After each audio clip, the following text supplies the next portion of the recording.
Welcome and thank you for joining us this evening. Before beginning, the interpreters, Emily and Malika, are going to give you some technical information about the interpretation. Bonsoir. Bonsoir, cette réunion sera en anglais. Elle sera interprétée en simultané vers le français. Afin d'accéder à l'interprétation, veuillez aller en bas de votre écran d'ordinateur à droite de l'écran Zoom. Vous y trouverez un globe avec écrit interprétation et en cliquant dessus, si vous avez besoin d'écouter le français, vous irez sur français et vous avez la possibilité à ce moment-là de silencier, de rendre silencieux l'audio original. Donc de n'avoir que le français. Si vous êtes sur un téléphone, allez sur les trois petits points dans un coin de votre écran, le mot plus, interprétation, choisissez le français et ensuite confirmez. Voilà, Malika est certainement en train de vous parler sur le canal français pendant que je vous parle, donc veuillez confirmer que vous l'entendez. Si vous avez un souci, vous pouvez écrire dans le chat au host ou animateur qui est à mon nom, Émilie Ferreira, et on va essayer de trouver une solution. Malheureusement, si vous utilisez un software libre tel que Ubuntu, Linux ou autre, vous n'aurez pas accès à l'interprétation sur Zoom. Je vous souhaite une excellente soirée.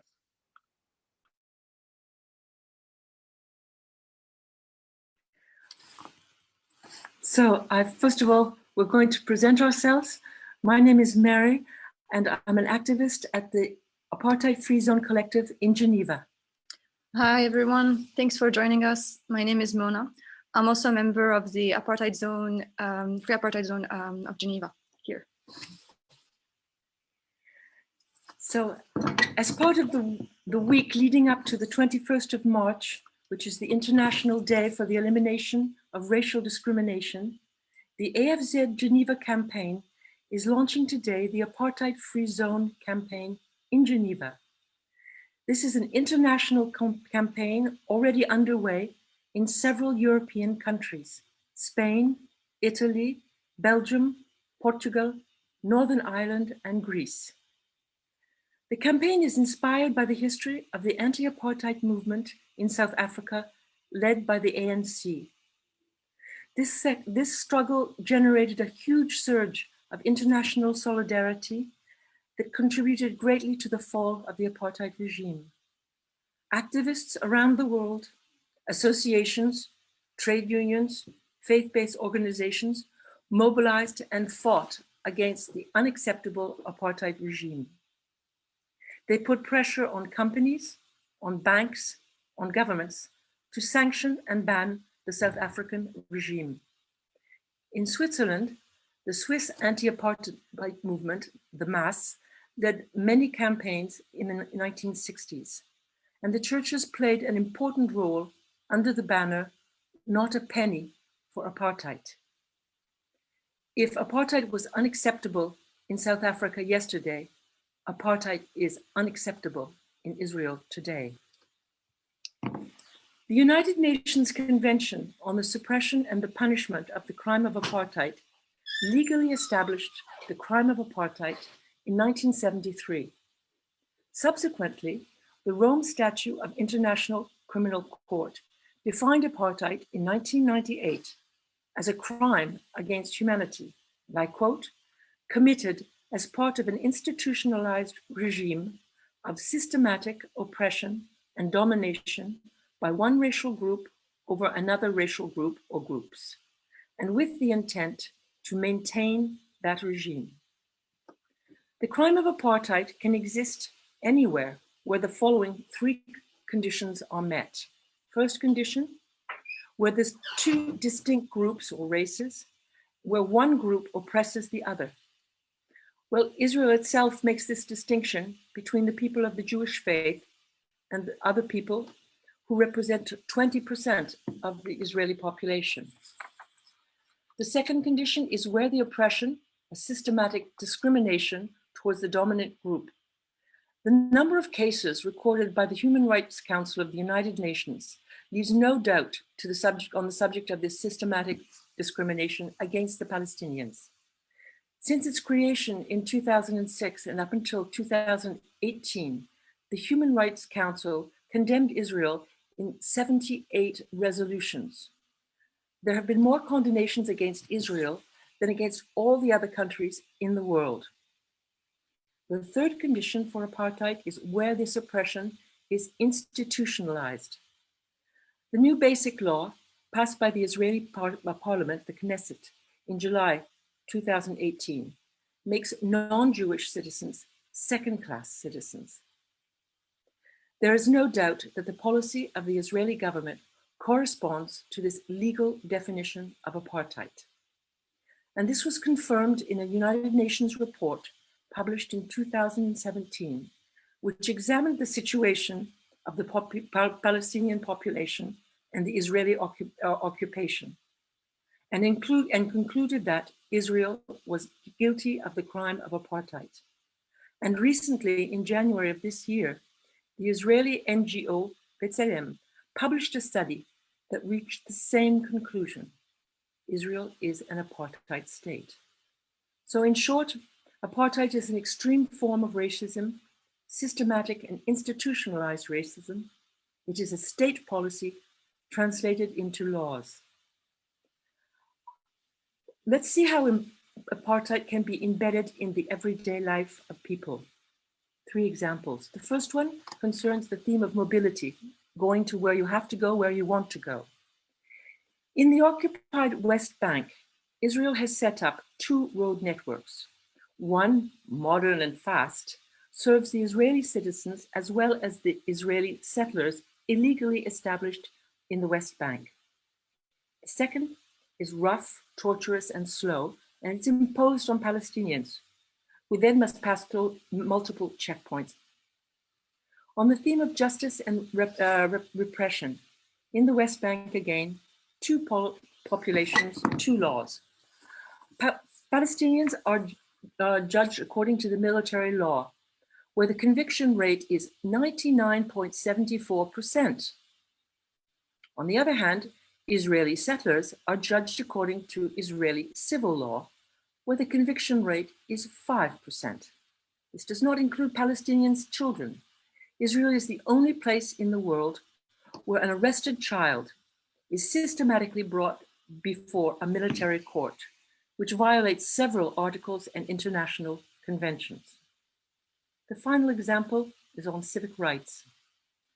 Although the Arab citizens of Israel are entitled to vote, they cannot challenge the doctrine and the laws that aim to establish Israel as a Jewish state. An analogy would be to say that slaves have the right to vote, but they can't challenge the system of slavery. The international campaign, Apartheid Free Zone, encourages proactive, effective solidarity with the Palestinian people through the creation of networks and spaces and zones that declare themselves apartheid-free zones. Being an apartheid-free zone is not only a declaration of principle against racism and an act of solidarity, it has concrete effects to make this 21st century apartheid visible to everyone in our day-to-day lives and to exert public pressure on institutions and companies to stop being complicit in maintaining Israeli apartheid. In Switzerland, the AFZ places or collectives are called upon to adhere to the Swiss Apartheid-Free Zone Declaration. I'll read you a few excerpts of it. We refuse to collaborate with the apartheid regime established by the Israeli government over Palestinian people. Why? Because we condemn all forms of oppression, domination, discrimination, and racism. Because we will not remain silent in face of injustice and discrimination. Because we see ourselves as actors of social change. For the rest of the declaration, you can find it on our website, apartheidfree.ch. In Geneva, already 30 places have joined the Swiss Declaration Apartheid-Free Zones. There are cultural places and associations, such as the cinema Cinélux, the Albatross Bookshop, the Cave 12, La Galerie, the Macno, and the association Métro Boulot Kino. Farmers and winemakers from the farm of the Touvières, the association Semences du Pays, and the vineyards Les Hutins. Stores and cafes, La Calabasse, Le Fourni de Dries, and the Café Gavroche. Trade unions, Unia, Geneva, CUAI, which is the student trade union, ADES, which is the Association of the Social Work Students. There are anti-racist collectives, the CRAN, Carrefour de réflexion et d'action contre le racisme anti-noir, les Foulards Violets, Faites les Vagues, Collectif Outrage. There are movements, social centers, and associations of international solidarity and human rights. The Swiss League of Human Rights in Geneva, the CETIM, the Europe Third World Center, the Centrale Sanitaire Suisse Romande, le CIUR, sports clubs, the Club Populaire des Sports de Combat, and the Health Center, Association Achille. There is also the UPAF, which is the African Popular University in Switzerland, the GSSA, which is the Swiss anti-militarist group, and the Climate Strike Geneva. And of course, after launching the campaign today, we will continue to invite other groups and places to adhere to our campaign. And again, you can find all the necessary information on our website, apartheid.ch. This evening, we're very happy to host a video conference with Dr. Yara Hawari, an academic, a Palestinian activist, and senior analyst at Al-Shabaka, a Palestinian policy network. She proposes to examine the notions of racism, colonialism, and apartheid, and how they apply to Palestine. This understanding of the link between colonialism and racism was very present in the international solidarity movement in the 1960s and the 1970s, at the time of decolonization of many countries, but it faded afterwards. Today, there is little mention of the Zionist colonial project or its alliance with British imperialism to build a state that would serve the interests of the latter and confront the, quote, barbaric people of the region.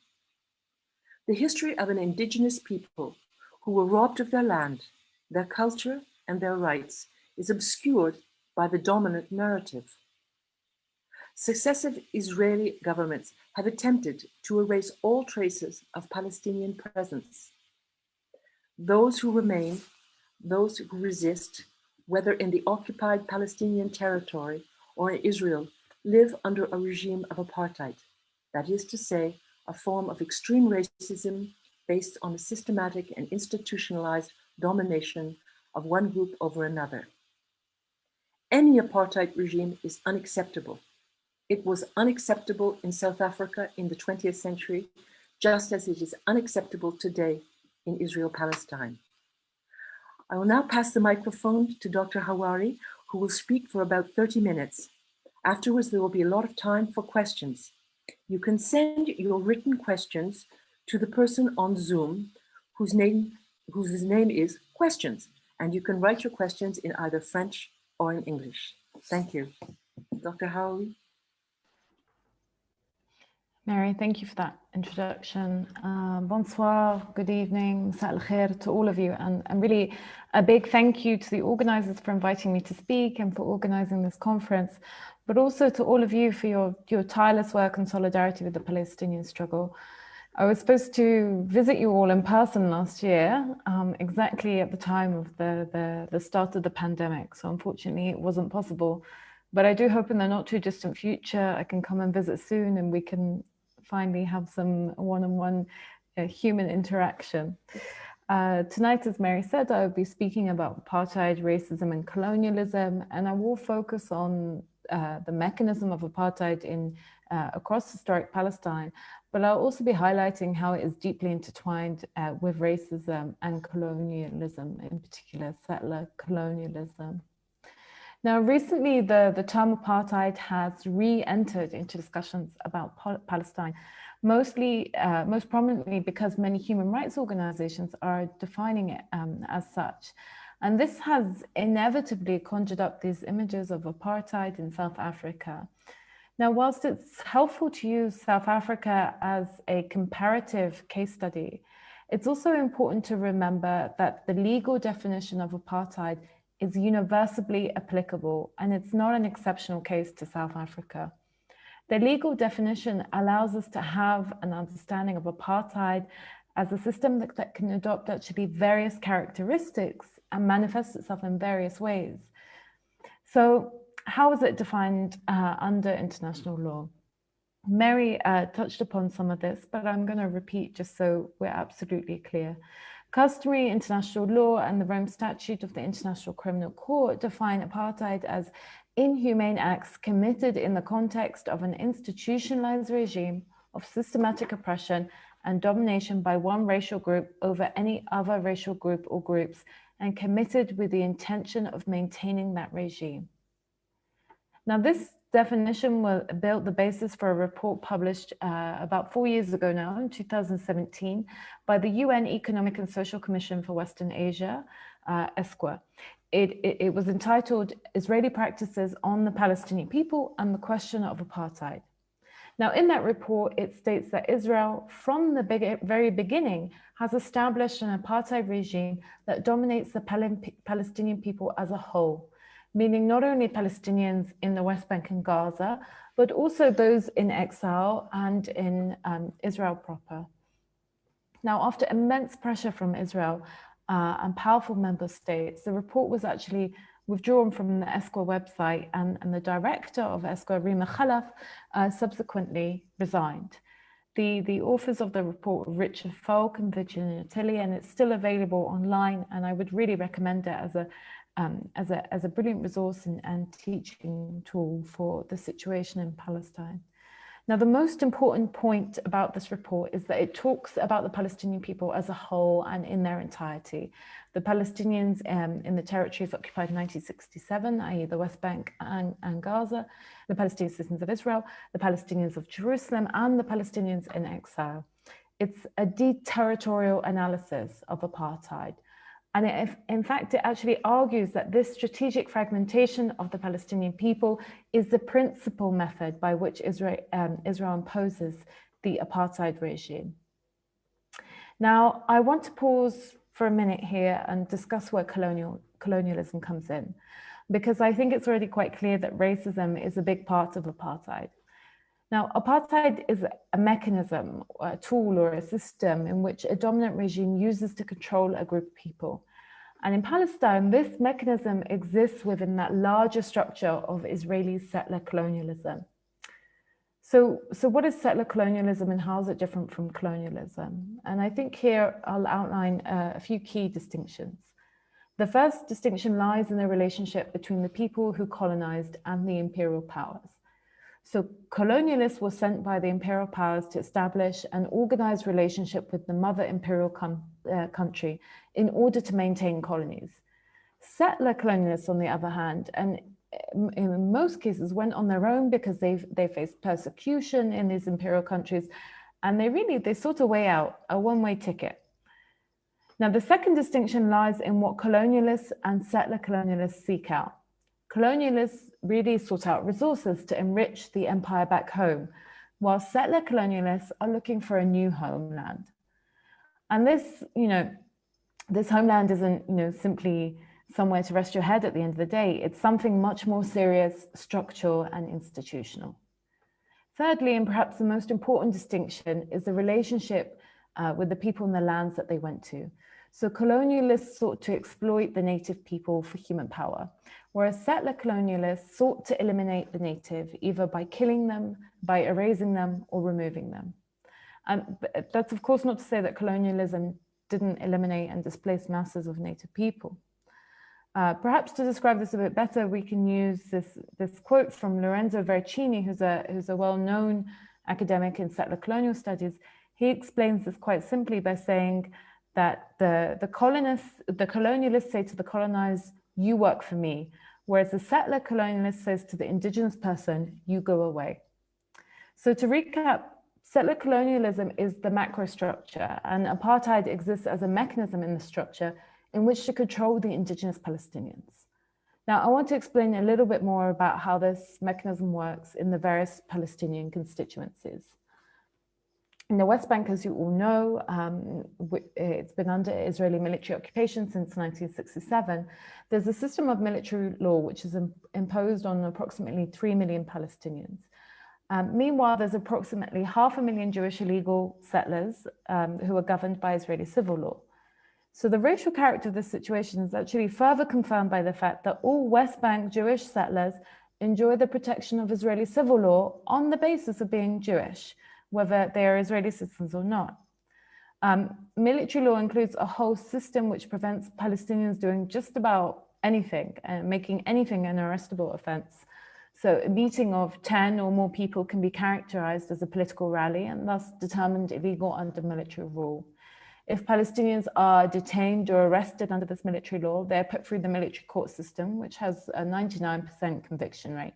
And they're held in Israeli military prisons, which are only specific. Yara, I'm sorry. I'm going to ask you to slow down because I need to breathe. Thank you. Yeah, no problem. Everyone take a deep breath. So the Israeli military court system has a conviction rate of 99%. And the prisoners are held in Israeli military prisons, which are only for Palestinian political prisoners.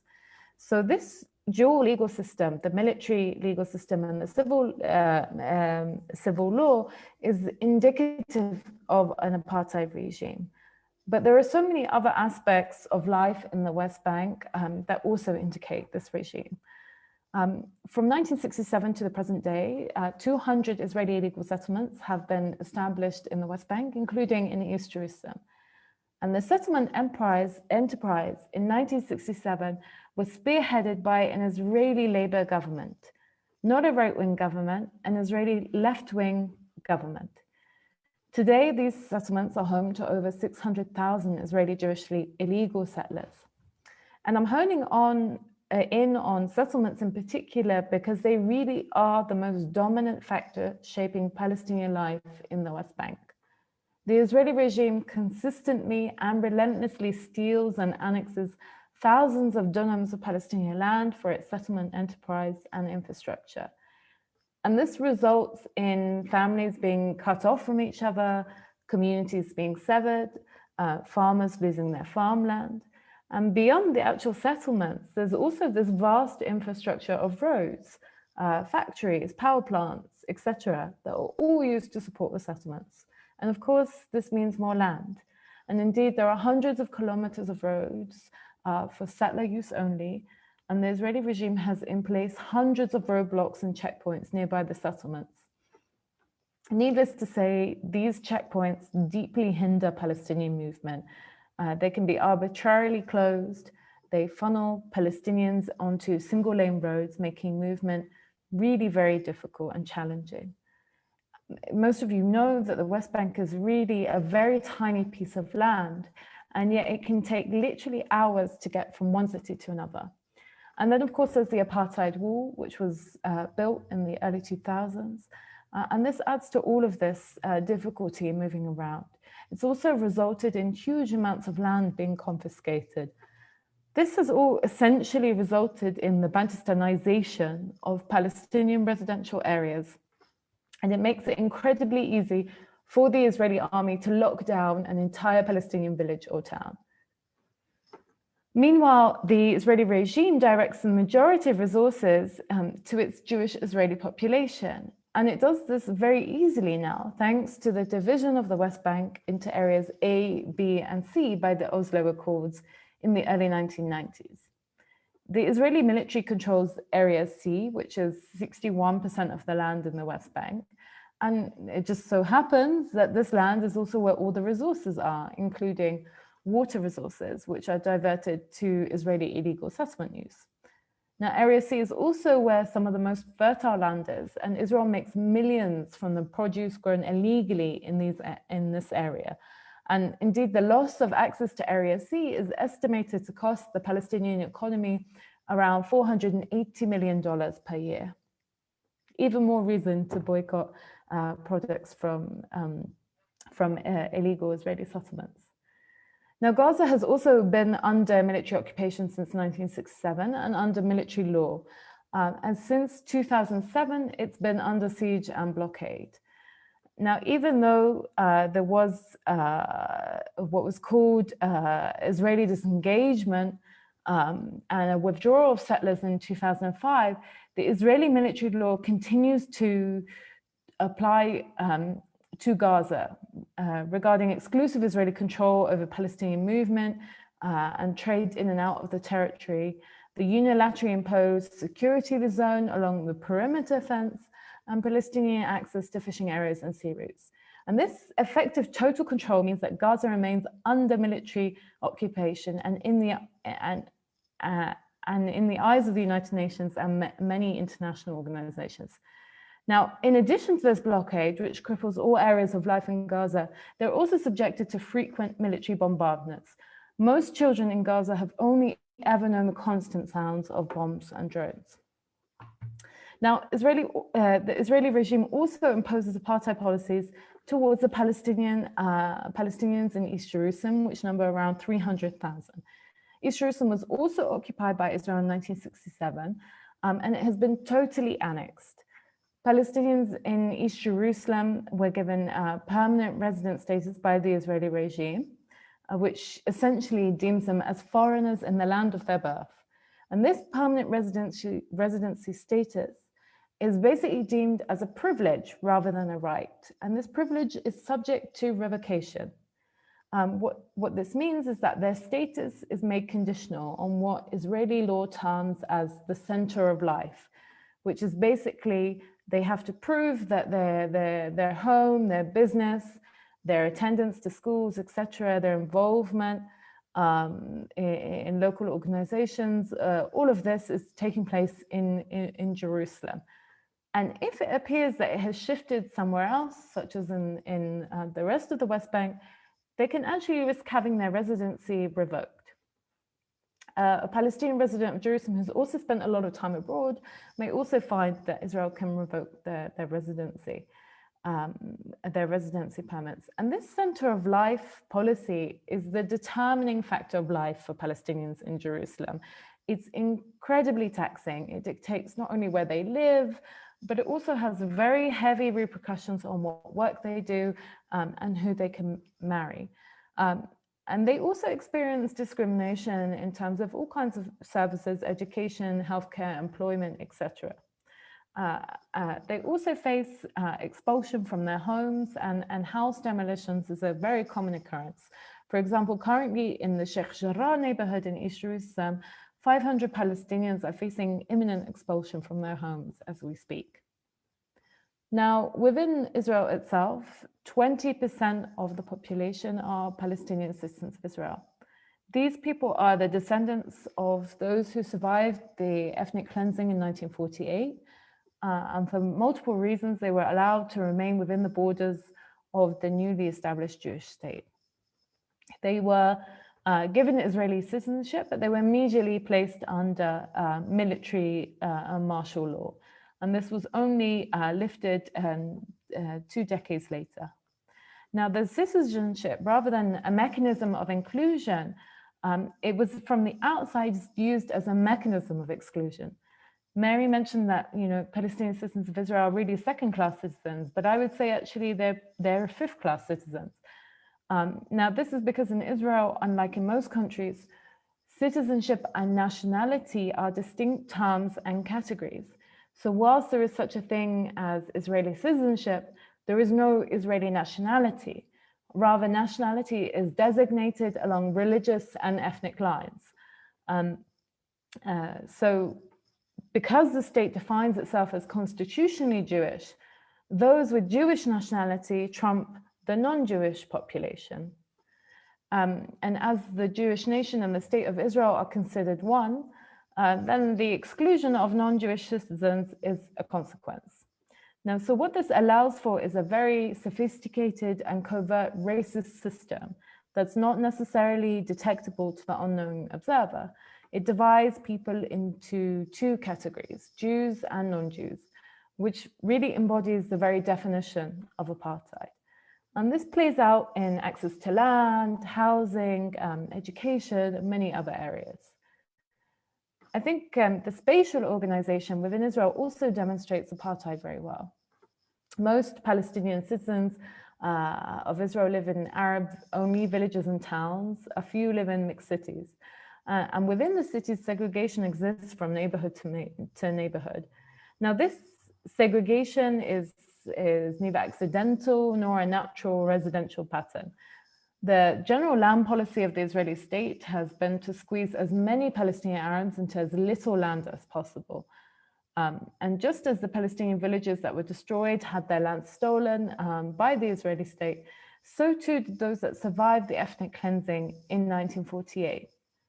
Many of these villages now are encircled with Jewish Israeli settlements to prevent geographic contiguity and expansion.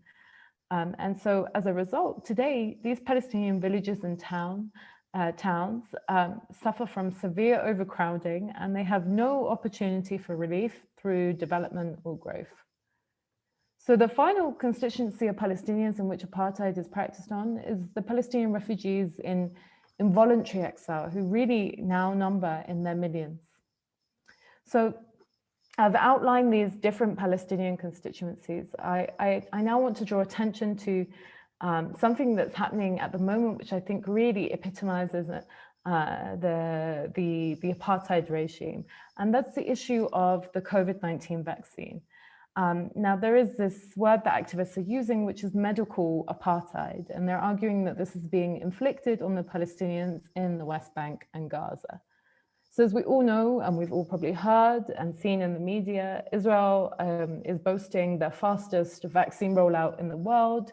I think now they have well over 50% of their population has received the first dose of the vaccine.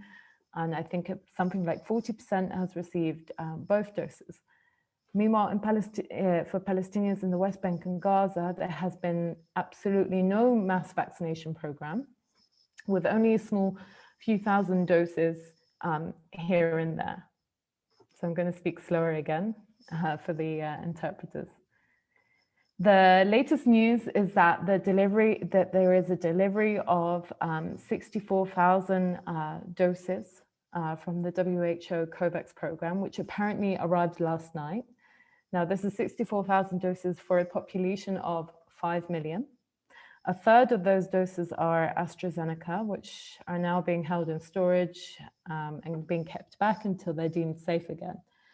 But all in all, we're talking a very tiny amount of vaccines, and the infections are rising at a scarily high rate. Palestinians in the West Bank and Gaza are in yet another harsh lockdown in an attempt to control the infections. Now, Israel's narrative, of course, has been that it is prioritizing vaccines for its own citizens, pushing this idea that there is a separation between the two populations, when of course there isn't. It's also been evading its responsibility under international law, in particular the Fourth Geneva Convention, which stipulates that an occupying power must provide for the health and well-being of those they occupy. But even more insidious than the fact that they're invading their responsibility under international law is that they are actively blocking delivery of vaccines. And even worse, Israel had previously talked about sending its surplus doses to countries like Honduras, Czech Republic, and Hungary as a reward for political favors. Pledges to relocate their embassies to Jerusalem or to open branches there. Luckily, this was halted due to mass pressure. Now, we have to put all of this into context. The fact that the West Bank and Gaza are confronting COVID from a reality of Israeli military occupation, which weakens their ability, the ability of the authorities, but also the people themselves to respond effectively to this deadly virus. And it's true that many healthcare systems around the world are struggling to deal with the pandemic. But the military occupation, more than 53-year military occupation has seriously depleted the medical capabilities in the West Bank and Gaza. There are constant shortages in equipment, medication, and staff. due to issues such as military raids and restrictions on imports. And meanwhile, the manifestations of occupation just go on. Just to give you an example, in 2020, last year, the Israeli regime promised a halt on Palestinian home demolitions. What we actually saw was that demolitions doubled, which really rendered, the pandemic motto, stay at home, an incredibly cruel irony. Now, I want to return to the sort of more, the more theoretical framework of apartheid. As I mentioned, apartheid is slowly making its way into the realm of mainstream media, thanks to Palestinian activists and their allies and human rights organizations.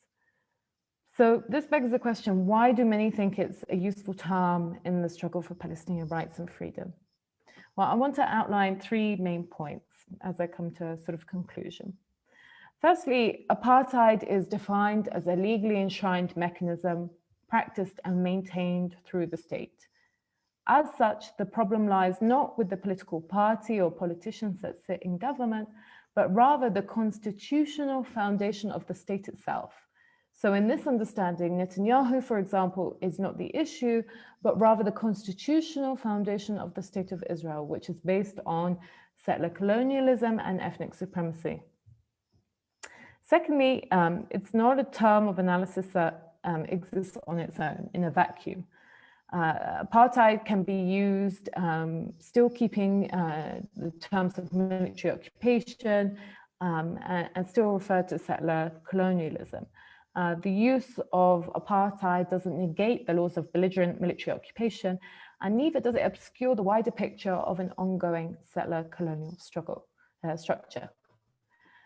Now, finally, the apartheid analysis recognizes that Israel's regime of oppression and discrimination not only affects all the fragments of Palestinian society, but in fact depends on that fragmentation.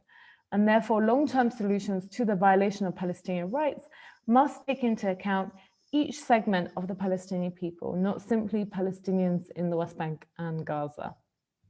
Now, building on these points offers some possible strategies for those working for Palestinian rights, particularly as this holistic understanding of apartheid insists that Palestinian citizens of Israel and Palestinian refugees cannot be separated from the struggle for Palestinian rights and for justice.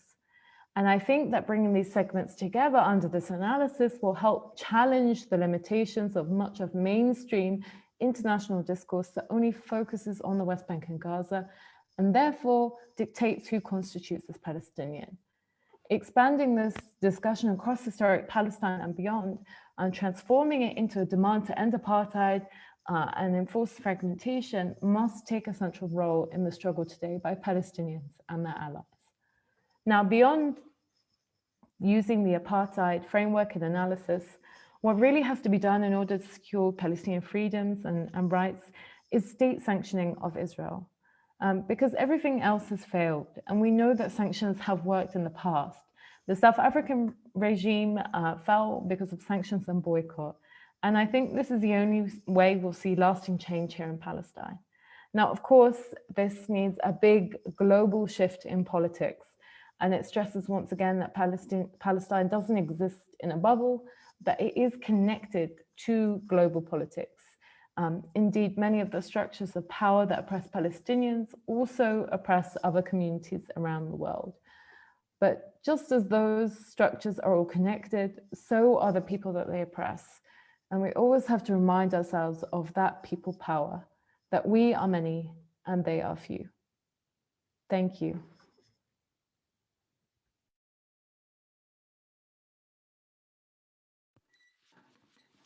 So much, Yara, for this very interesting talk. We can now take the questions. So a reminder that for the people who have questions, to send them to the person in the chat whose name is question. You can send them either in French or in English. And if it's in French, I will simply translate it in English for Yara.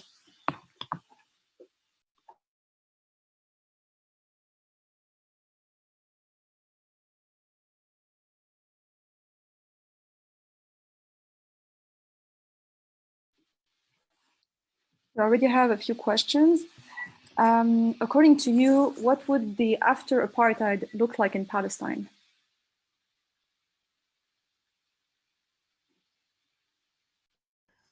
Do you want to take a few questions in one time?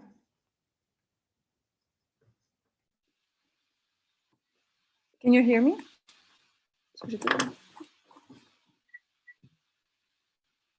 Yes, we'll take questions one at a time, and there is one already that's asking, according to you, what would the after apartheid look like in Palestine?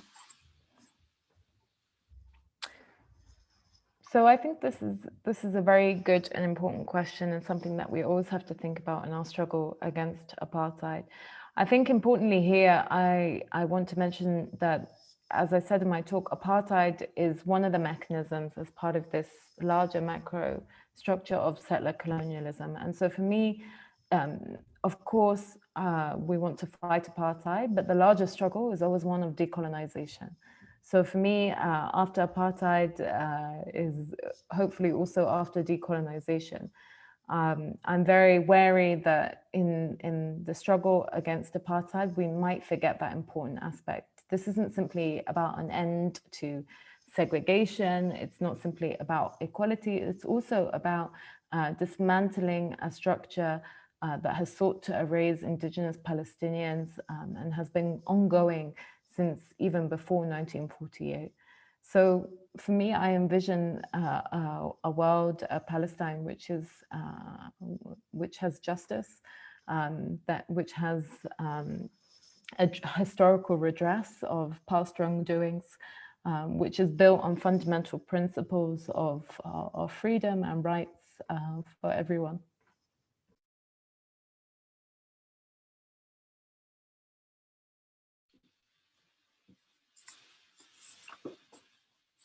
Thank you so much for this answer.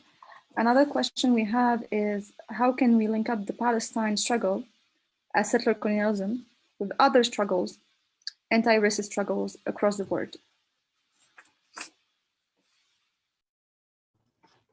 I think this requires sort of a revival of internationalism, of not thinking about Palestine as existing in a bubble that is disconnected from the world. Indeed, as I mentioned, there are so many structures and forms of oppression in Palestine that exist elsewhere. And actually, these structures work together to oppress people globally. You simply have to look at the arms trade as a perfect example of that. Israel arms and security companies often test out their weapons and their security technologies on Palestinians in Gaza and in the West Bank, and then they export them across the world so that other regimes can use them to oppress their own people. So understanding that these structures of oppression are all linked, I think helps us build a movement that is internationalist, that is anti-racist, that is anti-colonial. And as a reminder that we cannot fight these one-on-one. We are much more than them, but they have done so well in fragmenting and isolating each one of our struggles, making us think very inwardly, focusing only on ourselves. And they have really succeeded. And in Palestine, they have succeeded very well to make Palestine an individualistic society, where once it was very much a collective society. So I think revitalization of internationalism is incredibly important.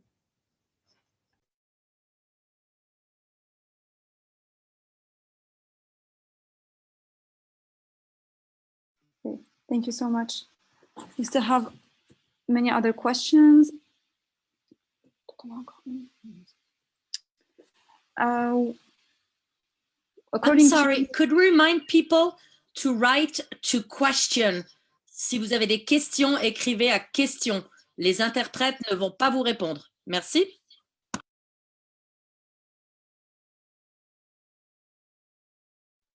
Yeah, actually, there's someone in the chat that sent me, told me that some people don't have the option of sending to questions. Is it still the case?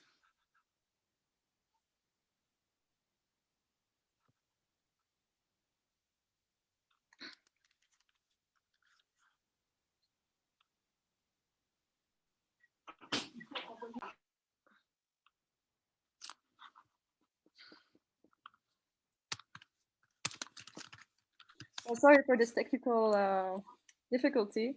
You can send them to co-host, and then they will send it to questions, and then we will take it. Sorry.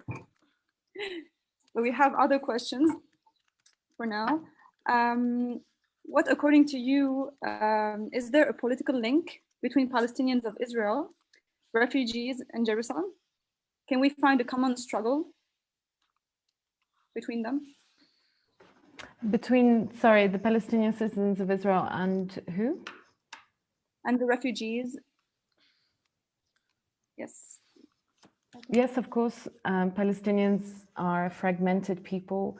They exist not only in their millions in exile in countries all around Palestine and beyond, but they also exist in historic Palestine, in what is now called Israel. These are the survivors of the ethnic cleansing in 1948, and they exist in the West Bank and Gaza.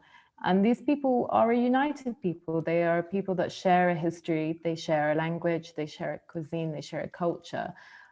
They are fragmented by a settler colonial regime, not of their own choice. And there are many links between Palestinians in all these fragments. You know, they are married to each other, they're friends with each other, they form political groups with each other. But Israel is constantly working at increasing that fragmentation and solidifying that fragmentation. And it does so very, very well. You look what's happened to Gaza, for example. Gaza has been under siege for over a decade and a half. And it's very, very difficult for any other Palestinians not from Gaza to get into Gaza. In fact, Israel controls basically everything that comes in and out, including people. And so we have, you know, very limited human interaction with people, Palestinians, with our brothers and sisters in Gaza. I mean, you know, it's lucky that we have social media, that we have the internet, because that interaction has obviously increased. But and of course that extends to the refugees in exile. Many of us have relatives that we have never known face to face. We have never known them in person, but thanks to the internet and social media, we have been able to reconnect with our relatives who live in refugee camps, for example. So that enforced fragmentation is there, and the Israeli regime works incredibly hard at continuing to fragment us and trying to divide us. In fact, you know, divide and rule is a very successful colonial tactic. But just as they, you know, continue to do that, there are many Palestinians that fight back against that fragmentation, and they do so. They do so in multiple ways and very creative ways.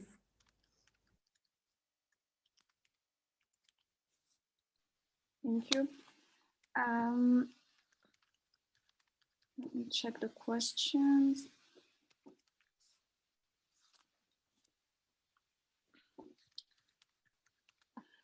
What would you say are the main differences between the apartheid of South Africa?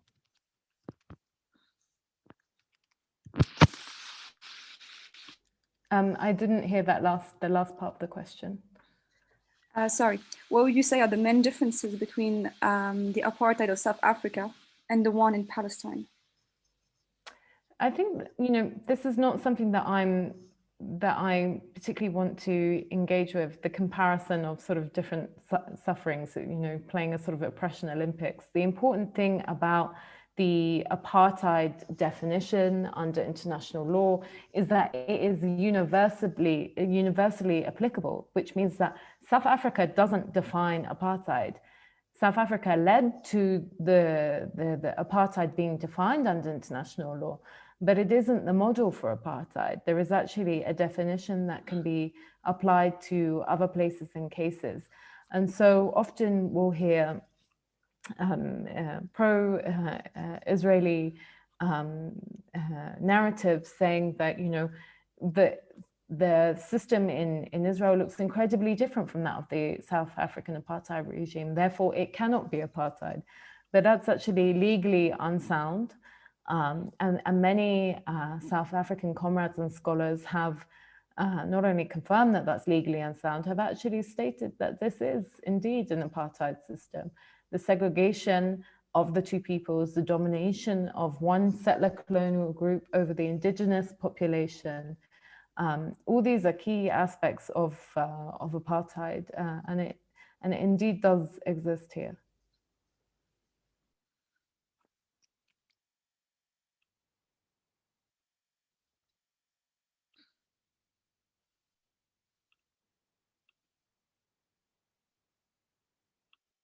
Okay. Next question that we have is, does the fact that some Israeli NGOs now say publicly that Israel is an apartheid state change anything in a new narrative, according to you?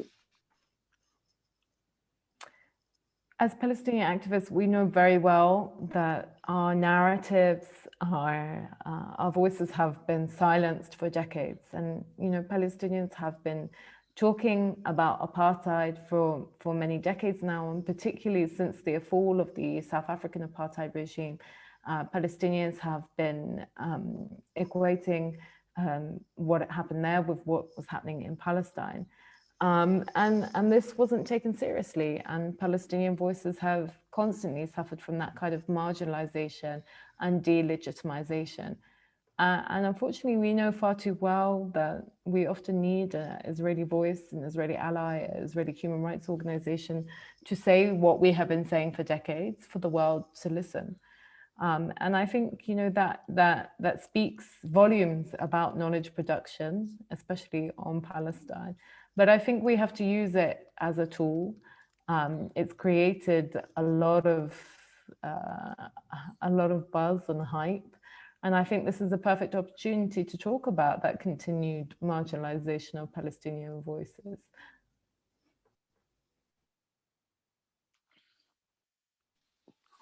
Thank you. We have many questions again still coming up. I have a personal question. What is your opinion about the one state, two state solution, as they call it? Like, do you think it's still viable? One or either, or? The two-state solution is not a viable solution. It was born dead. It was created as a form of segregation, something that Palestinians never wanted or ascribed to, and it was enforced on the Palestinians. And Israel has constantly worked against the two-state solution by never halting the building of settlements. Indeed, the West Bank now is completely covered in illegal Israeli settlements. It has never allowed for a Palestinian state to flourish, and that is quite clear. We are several decades and a half on from the Oslo Accords, and the West Bank and Gaza under complete military occupation, and Palestinians have been Bantustanized. The two-state solution is not a viable option. In my opinion, it has never been a viable option. In my opinion, it has never been a fair or just option. And I think we have to move beyond this this discussion of one state versus two state. I think we have to accept the reality. The reality is that one regime rules from the Jordan River to the Mediterranean Sea, and that is the Israeli regime, and that they govern the people who live in that land in a very unjust, unfair, and racist manner. And the question now for allies and for everyone who's interested in Palestine and seeing justice in Palestine is how to deal with that regime. And the only way to deal with that regime, as we know from decades of attempts to negotiate, is sanctions. Israel must face sanctions for what it is doing to the Palestinian people.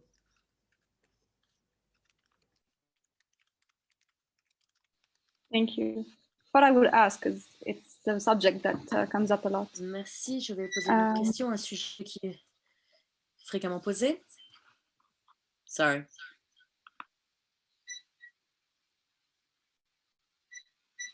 Je sais pas, ça a bugué. Go ahead. Okay. According to you, do you think that the South African struggle is a struggle that speaks to the Palestinians currently? Yeah, absolutely. I think that's why we're having this this conference. The Palestinians have been inspired by South African comrades for many decades. Since the fall of the apartheid regime, there have been strong links with South African comrades for many decades. But I think we also have a lot to learn from the South African case. You know, many of our comrades would tell us that political apartheid in South Africa has ended, but economic apartheid has not. And indeed, we see that in the vast discrepancies between wealth of Black South Africans and white South Africans. And so I think we, you know, as always, all struggles can learn from each other, and the Palestinians certainly can learn a lot more from our South African comrades. But that image of the fall of the South African regime has been a very powerful one and a very dominant one in the Palestinian struggle. Just as, you know, Palestinians have taken inspirations from other anti-colonial movements, you know, the Algerian anti-colonial movement, the Black rights movement in America, and really across the world. So we take our inspiration from these people, but unfortunately, these links, these radical revolutionary links, have slowly withered away and have become weakened over time. And that's not by accident. That's by determined policy. And that leads me back to talking about internationalism. Of course, we have had internationalist links for decades, but these were slowly, since the 90s and really since Oslo, withered away and weakened. And instead, the Palestinian leadership has sought out other kinds of regimes in terms for looking for solidarity and inspiration. And I really see that as a mistake and really something incredibly unfortunate.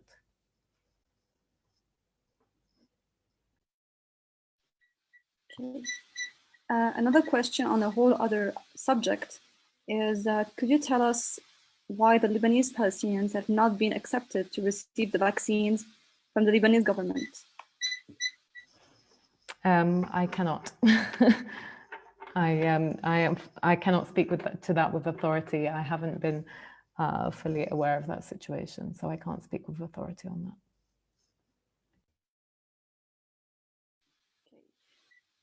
Another question from the same person is, B'Tselem has said lately that Israel is not supposed to vaccinate the Palestinians as they are under PA healthcare. What about this issue? B'Tselem didn't say that. This is a very common narrative that the Israeli regime is using, that the Israeli regime does not have the responsibility because the Palestinian Authority should have that responsibility. And they cite the Oslo Accords as their sort of evidence of that.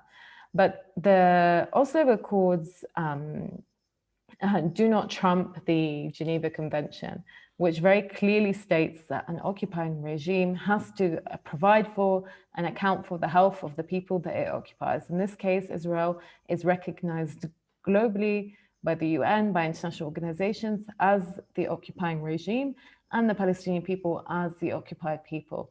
And therefore, Israel has to provide the vaccines for the for Palestinians in the West Bank and Gaza.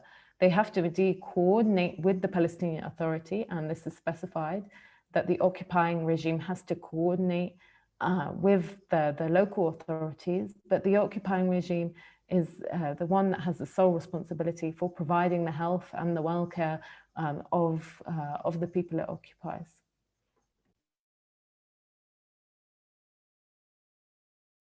Thanks. What do Palestinians think of the political position of the Arab countries concerning Israel? So I presume that this question is referring to the Arab regimes which have recently normalized with Israel, which of course is not all the Arab regimes, but a good significant amount of Arab regimes, particularly in the Gulf, have normalized with the Israeli regime.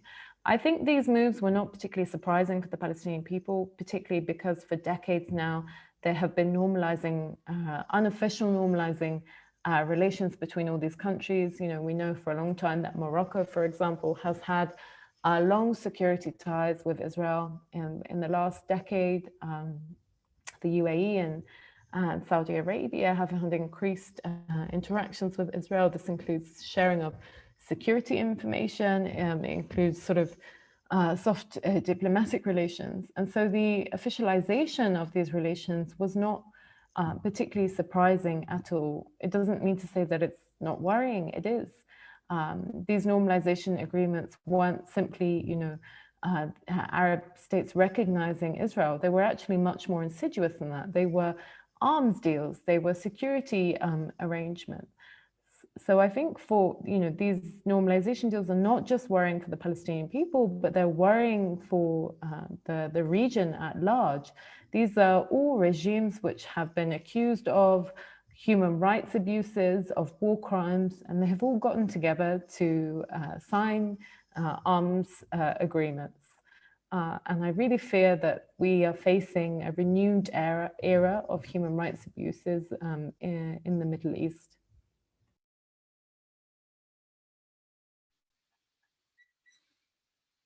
Thank you. Another general question is, do you know where the construction of the apartheid wall is at? If it's finished, if it's still underway, or? The apartheid wall is constantly being built and rebuilt. So there are sections of the apartheid wall that look very different to others. Some sections are very high concrete blocks. Other sections are more wide fences that are surveilled. And these routes, the route is not completely fixed and it's changing all the time and expanding. So I think OCHA, for example, has very good records of the wall. So this is a really good resource for people to see the current route of the wall, which doesn't just seal off or divide the West Bank from Israel proper, but actually cuts into the West Bank, dividing families, communities, cutting farmland in half. So it actually annexes quite a lot of the West Bank along its route.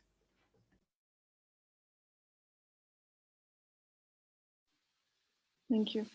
A question that we have is, how do you explain that Israel is not a nation state? In Israeli law, it is a state for Jewish people.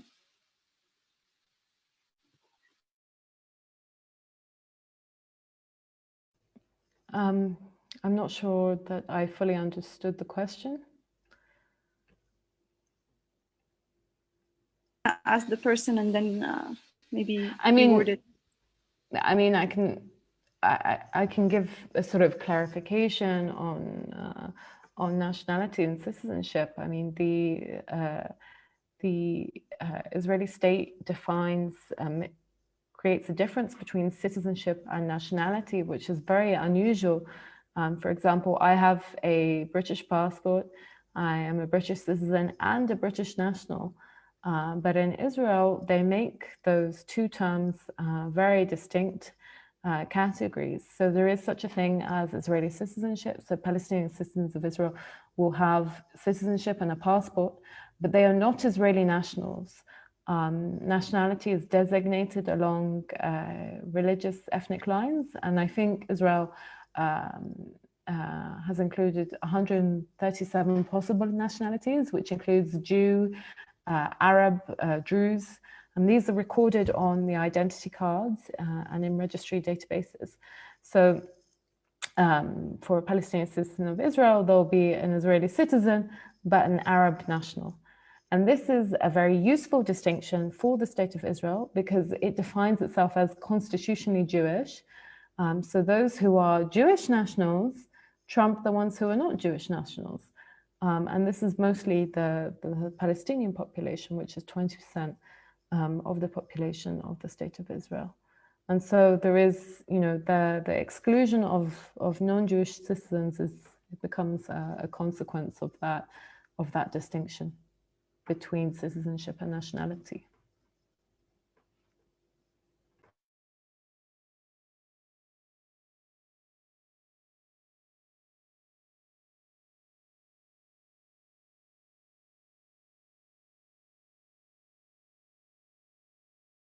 Okay, sorry. Another question that we have is, you rightly underline the necessity of state sanctioning of Israel, but in order to have our countries take this step, isn't there going to have to be a lot of activism in the civil society beforehand? Yes. So strap yourselves in. We have a lot of work ahead of us. That's a very short answer, but yes, of course, this is my conclusion sounded very simple, that all we need is state sanctioning, and it's not that easy because there really isn't the political will to sanction the state of Israel. I think when it becomes costly for countries to continue their support for the state of Israel, that's when we'll see real change. But this takes a lot of work. I think that's why it's called struggle. It's not something that's easy. And I fear, well, maybe I don't fear it, but I know that it will be decades in the making. Thank you. According to you, what can we expect from the ICC investigation? Is a similar legal action against apartheid possible? So, of course, maybe some of you know and some of you don't know, but there was some, what was sort of being dubbed as Palestinian wins with the ICC recently, because the ICC ruled that it had jurisdiction in the case of Palestine, and that it would be opening an investigation. And this happened very recently in the last month or so. But there are many, many challenges and barriers that lie ahead, actually. I actually have a podcast coming out on this topic in a week's time. But just to summarize, the ICC has a lot of institutional challenges. One of them is that it sometimes places a confidence in those countries to carry out their own domestic investigations into war crimes. So to give you an example, there has been an ongoing case for a long time to investigate British war crimes in Iraq by British troops. Now, recently, that case in December 2020, that case was closed because the prosecutor found that the British investigations were satisfactory and that they didn't bring any charges against any soldiers. And so the fear is that Israel also might do this, if they were allowed to carry out their own domestic investigations, that they too would not find themselves guilty of war crimes. And the fear is that maybe that this would be satisfactory enough for the ICC to close the case. Of course, as well, there are other challenges like political pressures. We're seeing a change in the prosecutor I believe in June. And the new prosecutor is said to be Israel friendly. And of course, a lot of the ICC relies on the prosecutor's will to really pursue an investigation. So there are many challenges ahead, and I think we can celebrate small victories, but I think, really we should be prepared for a larger fight.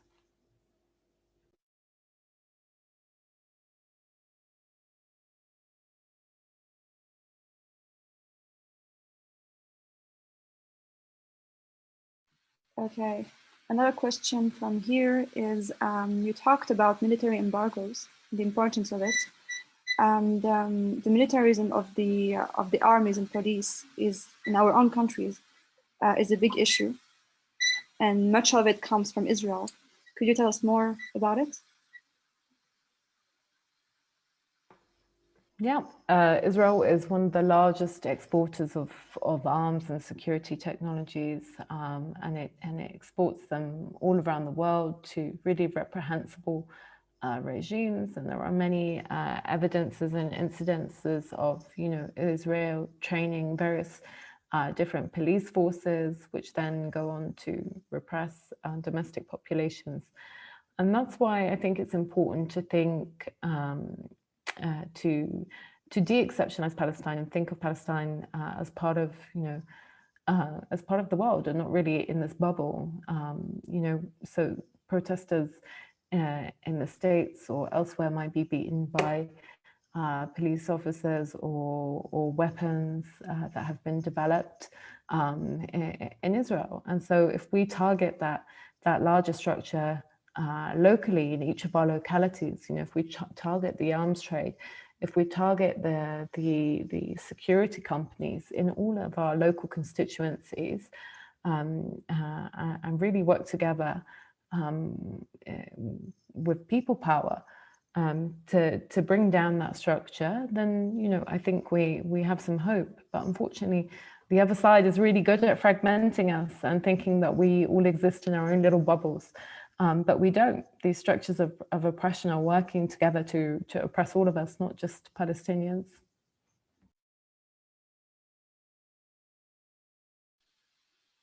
Thank you. Well, a subject that keeps coming up a lot to this talk is about South Africa. I'm sorry, Mona, we can't hear you. I'll come to you now to try and fix it.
Sorry, a few moments of patience so we can resolve a technical issue.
Sorry, I hope the issue is resolved. There was a problem of echo, apparently.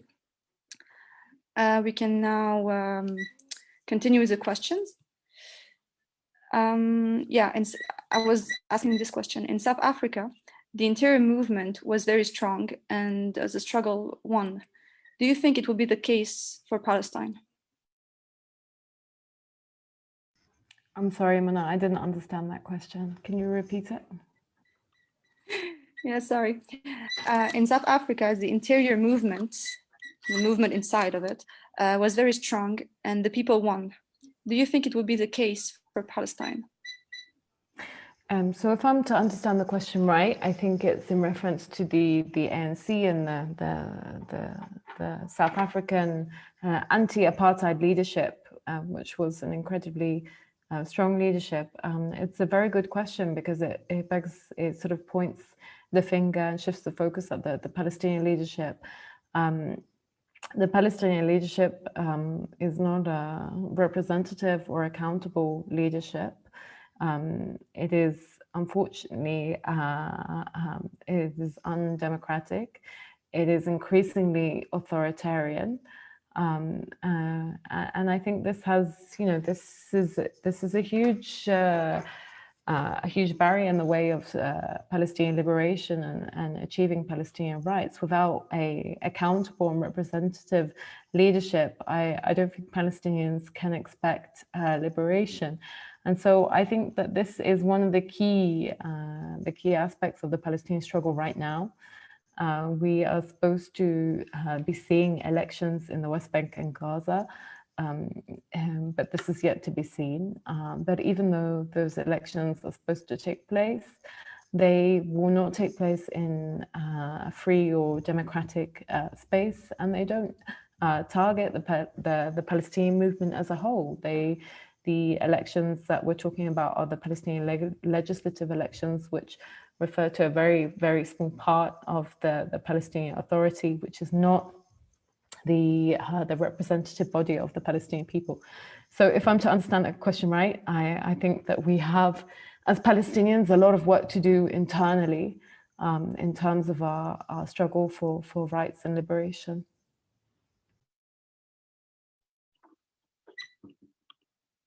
Thank you. Another question that I'm not sure to understand, but what do you think about the demographic threat? I think it pertains to Israel.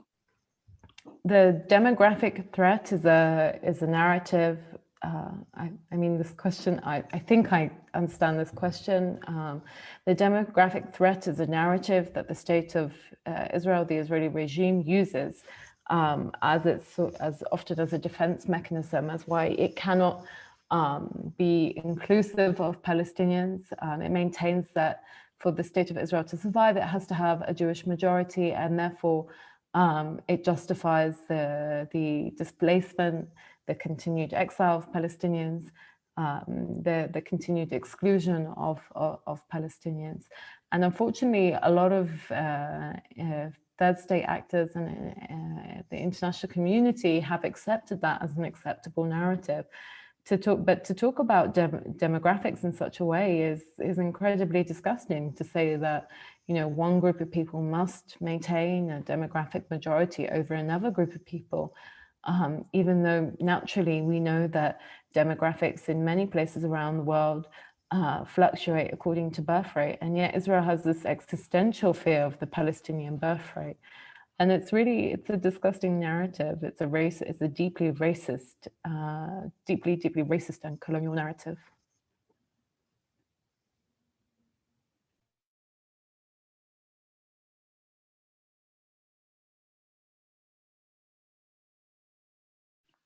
Okay, thank you. I personally have a question for you. Could you tell us more about the feminist movement in Palestine and how the context of the occupation changes it? There's a movement called Talat that was created in 2019, I believe. Is it still active? The topic of the Palestinian feminist movement is a lecture on its own, but of course Palestinian women have always been at the forefront of the struggle. Not only have they struggled against colonialism and military occupation, but they've also struggled against patriarchal oppression and marginalization from their own society. And I will say, Palestinian women have always, really had this double or triple marginalization. And it's, some might argue that we have seen a lot of progress in the Palestinian women's struggle, but I would argue differently. I would say that actually Palestinian women are more marginalized from political spaces than ever before. We see a very sort of neoliberal form of false veneer of inclusion of Palestinian women in political institutions and NGOs and organizations. But really it is simply just that, a veneer. And this is not to say that Palestinian women don't have their own agency or haven't been struggling against this. They indeed have. And you mentioned Talat, which is a new, relatively new Palestinian feminist movement that I am part of, that was established in 2019. And what was really phenomenal about this particular movement is that it represented Palestinian women in all of their constitutional fragments, in the West Bank, in Gaza, in 48, in Israel proper, in exile. And it was really, you know, a beautiful group of Palestinian women from all these different geographic components coming together to say not only that they had enough of gendered violence, but also demanding their place as part of the struggle against settler colonialism, and arguing for, you know, feminist ideology to be reincorporated into that struggle for liberation. Thank you. I find this movement amazing, so yeah, I wanted to ask for sure. Another question on a whole other topic is, can you comment on the role of China with Palestinian economy traders in Hebron? I can't. I know I'm Palestinian, but I can't speak to every single topic on Palestine. There are several good experts who have written and researched this. This is not one of my research areas, but I believe that, I don't have the names on me, but I believe that there are Palestinians who have written about this topic extensively. Thank you. Last question for now is, during this period of pandemic, what are the conditions of how this catastrophe was handled in Gaza, considering that there's a blocus on it from both Egypt and Israel?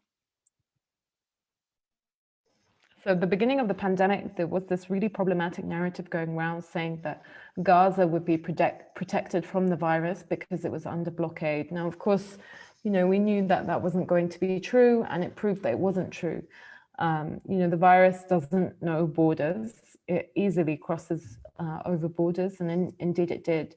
And the situation in Gaza before the pandemic was already incredibly dire. In particular, the health capacities in Gaza, the hospitals have, over successive military bombardments and military campaigns, have been completely destroyed and depleted.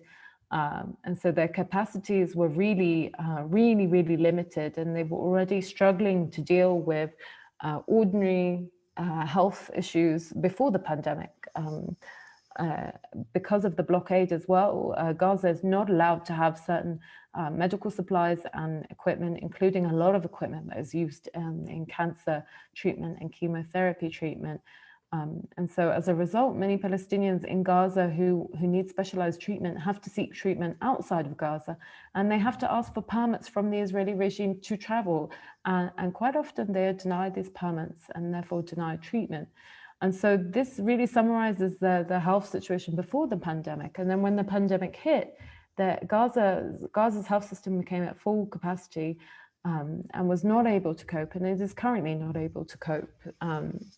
It has high infection rates. We're talking about an area that is incredibly densely packed, densely cut off, and suffers from unemployment and poverty. And a situation which was dire beforehand, which the UN deemed Gaza unlivable in 2020, had to go through a pandemic and is still going through that pandemic. And there is no mass vaccination program currently on the horizon. There have only been sort of maybe, I think, tens of thousands of doses, not that many. And they're still waiting to be vaccinated by the Israeli regime, which is under full obligation to do so under international law.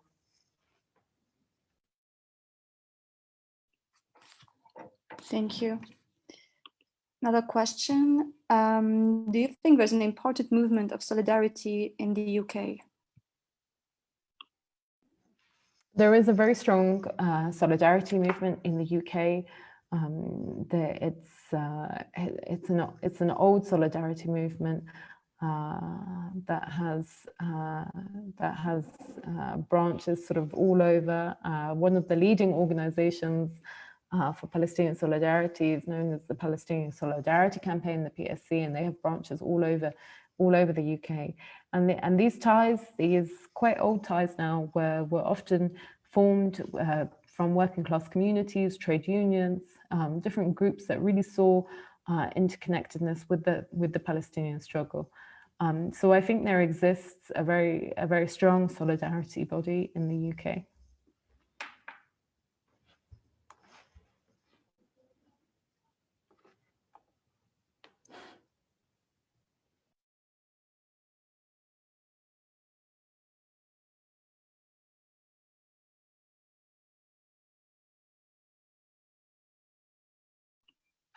Sorry, you asked me a question on the chat. I thought I was talking to another Yara. That's why I replied in French. But I think it will be it's going to be over soon because we're arriving at the end of our questions. Maybe I can leave 2 minutes to see if people are going to ask or. Okay. Well, if no one else has any question, I guess we can end it here. Thank you so much, Yara, for this talk. It was really, really interesting. It reminds us of the importance of intersectionality. And it's exactly what we're trying to do here with the campaign, amongst other things, by getting people that may be involved in other struggles to show solidarity with the Palestinian people. And thanks a lot also to our translators and interpreters, Emily Ferreira and Malika Alibay, that did an amazing job because it was simultaneous translation, so quite hard. To conclude, I would like to invite everyone here to visit our website, apartheidfree.ch. I will write it on the chat. To join the Apartheid Free Zone movement here in Switzerland. You'll find all the necessary information about the campaign, including the declaration, a frequently asked questions section, and also the list of all of our signatory places. Thanks to people's engagement, like Mary said before, we currently have 47 places or associations that declare themselves apartheid-free zones. That is only in Geneva. So since the campaign is national, we hope this number will only keep getting bigger as the campaign gets more visibility. Thank you so much to everyone. Thank you for having me, and thank you to everyone who attended. And I'm sorry if I wasn't able to answer your questions, but I hope that we can continue these conversations, and I hope in the not too distant future we can meet in person. Thank you so much. Thanks to everyone who showed up also.